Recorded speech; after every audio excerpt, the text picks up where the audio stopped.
The Owl Who Was Afraid of the Dark by Jill Tomlinson.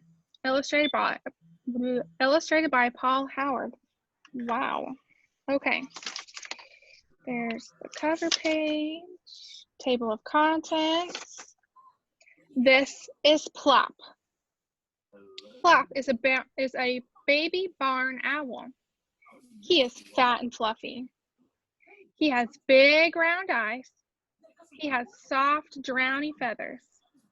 He is perfect in every way, except for just one thing. There, can you see Plop better if I do that? There's Plop.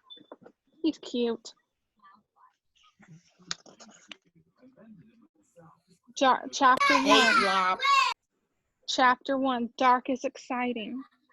Plop was a baby barn owl, and he lived with his mummy and daddy at the top of a very tall tree in a field. Plop was fat and fluffy. He had a beautiful heart-shaped ruff. He had enormous round eyes. He had very knackety knees.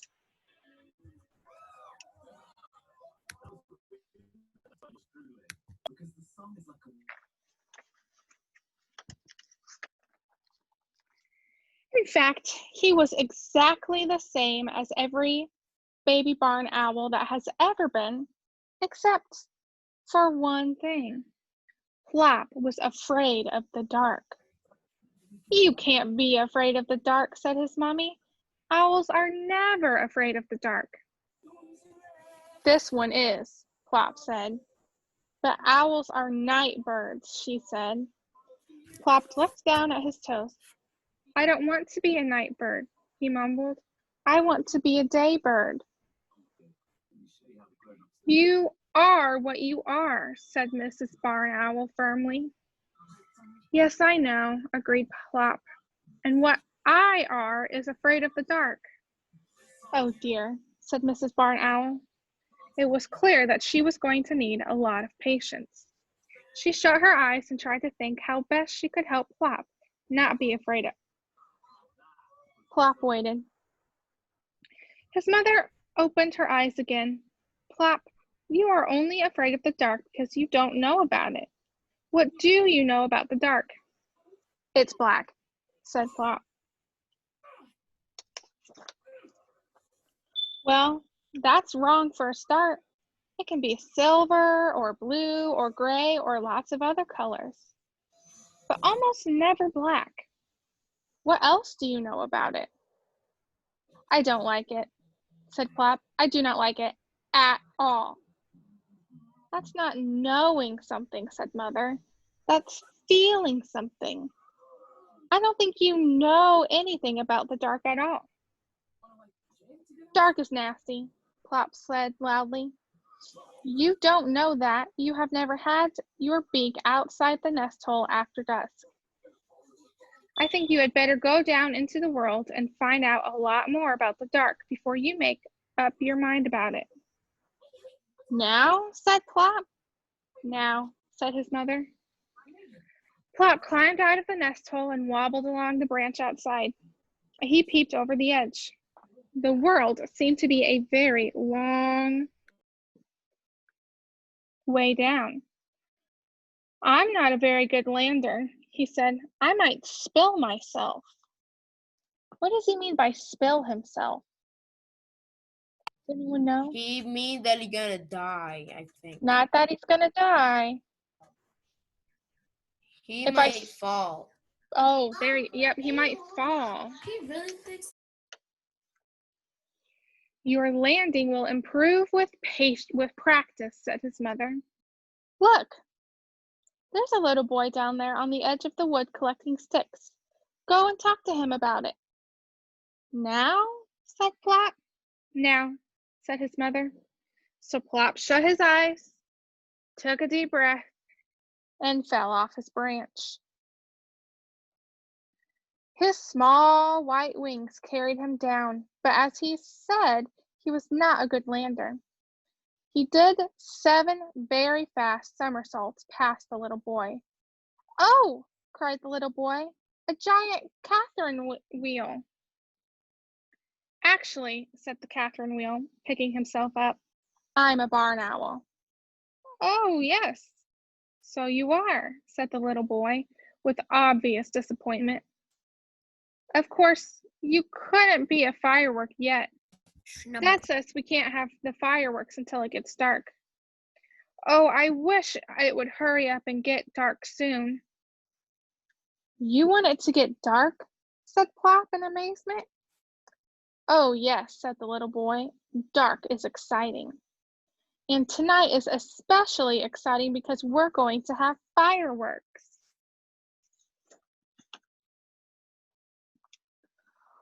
What are fireworks? Asked Plop.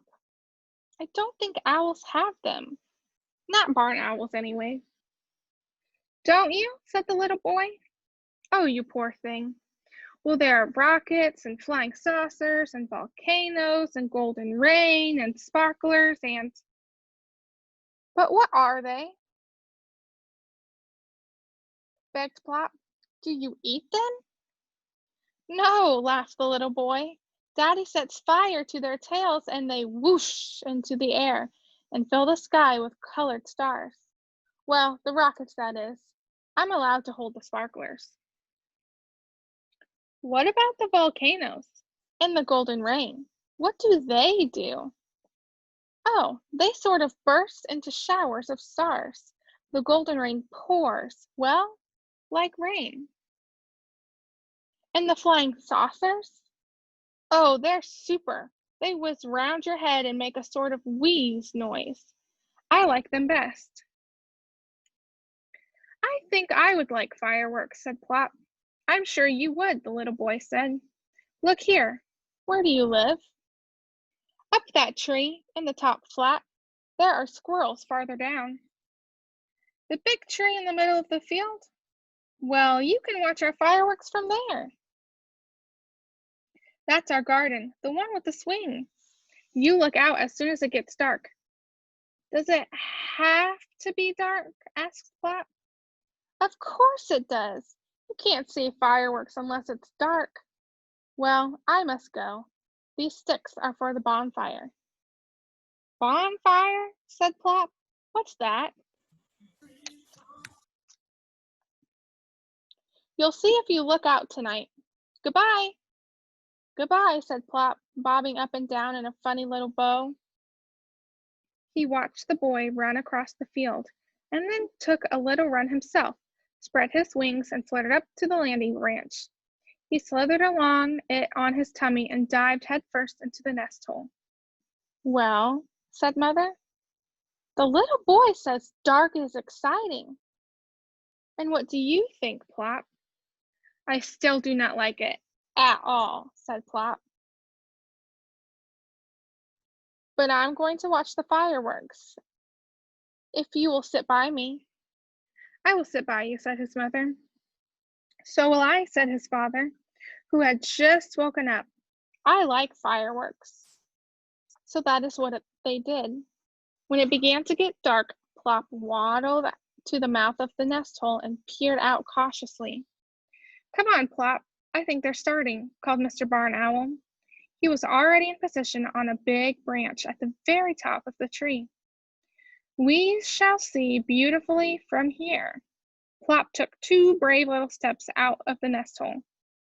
I'm here, said his mother quietly. Come on. So together, wings almost touching, they flew up to join Mr. Barn Owl. They were only just in time. There were flames leaping and crackling at the end of the little boy's garden. That must be the bonfire, squeaked Plop. Hardly had Plop got his wings tucked away when whoosh went up a rocket and spat out a shower of green stars. Ooh, said Plop, his eyes like saucers. A fountain of dancing stars sprang up from the ground, and another and another. Ooh, said Plop again. You sound like a tawny owl, said his father. Goodness, what's that? Something was whizzing about, leaving bright trails of squigglies behind it and making a loud wee noise. Oh, that's a flying saucer, said Plop. Really, his father said. I've never seen one of those before. You seem to know all about it. What's that fizzy one that keeps jigging up and down? I expect that's my friend with a sparkler. Ooh, there's a me. I beg your pardon, said Plop's father. It's a Catherine wheel. The little boy thought I was a Catherine wheel when I landed. Oh, isn't it beautiful? And he thought I was one. Mr. Barn Owl watched the whirling, sparking circles spinning around and around. That must have been quite a landing, he said. So that's the end of chapter 1. I believe there's 7 chapters, and we'll finish them the rest of this week, okay? That's the first chapter of The Owl Who Was Afraid of the Dark.